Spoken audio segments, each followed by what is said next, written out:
Hi, welcome to Think Differently with Myra Passel.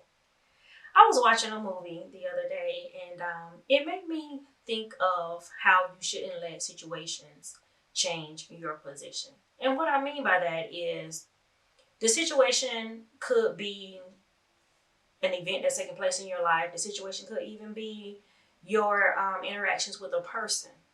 But just because of how that interaction or that situation is going, it should not change who you are as a person.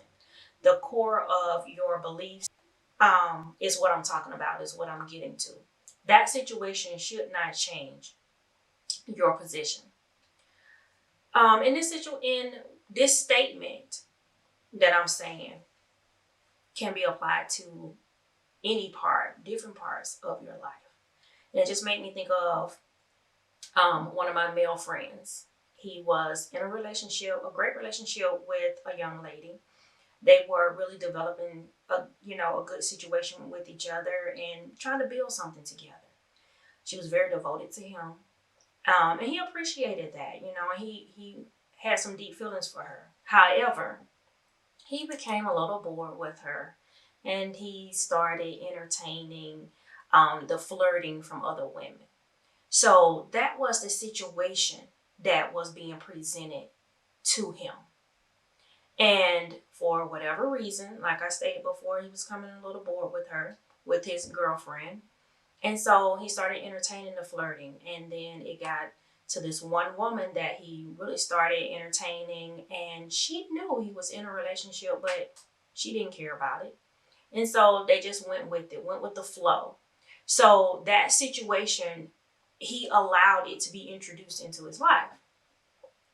So long story short, his girlfriend found out about this other woman, and and they broke up. So after that happened, he was in a messed up headspace just all together, and he had some choices that he had to make. Either try to get back with his girlfriend and try to patch things up with her, or just deal with the situation on a single level. So again, that situation changed his position. It caused him to figure out, okay, do I go along with the situation, change who he was, or not?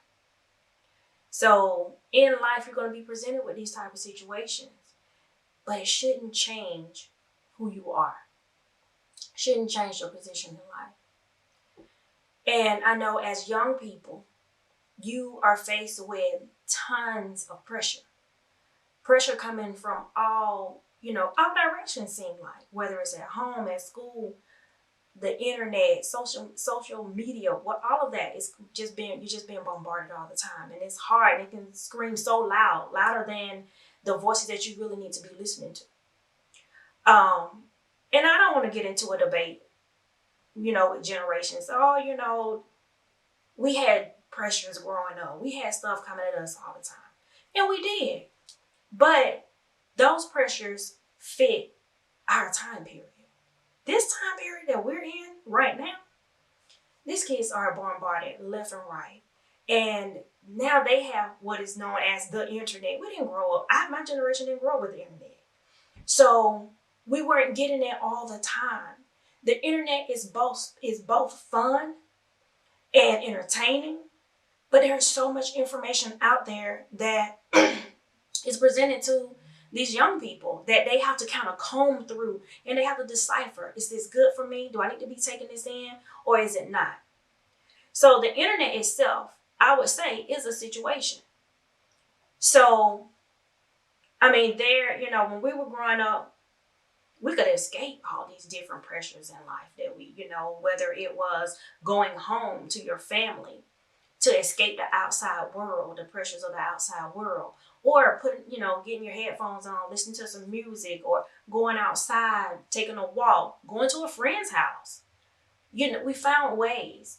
But when you have social media and and like I said, it's both fun, but also, questionable.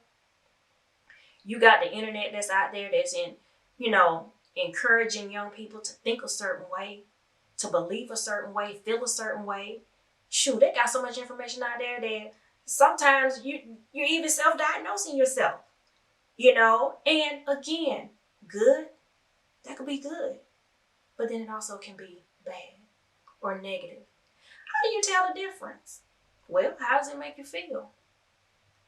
How does it make you feel? You know, because I would say just sharing my my feedback and my opinion is, if it makes you feel bad about yourself, question, make you feel negative, and it's just coming at you and it stresses you out. That's another thing. If it's providing stress, if it's making you feel discomfort, some discomfort, then it's probably negative. Shut it down. Stop allowing that information to come into your space. Where again, it could be positive. How do you know it's positive? Does it make you happy? Does it provide clarification on something like, oh my gosh, I didn't think about that? Or maybe, is it providing, giving you some hope? Is it making you feel good about yourself? Then it's probably positive. But again, is it a gray area out there? Of course, it's a gray area out there. So I encourage everybody, especially young people, find you somebody that you can really talk to. Somebody that you trust. You trust their opinion. Find that person that you can talk to. But more importantly, that person needs to be somebody that you actually feel heard. And that's what's most important for young people, I feel, is they want to be heard. They want to be seen. Again, I just encourage you. Don't let a situation change your position, especially if it's going to produce a negative outcome for you. You are so much stronger than the situation.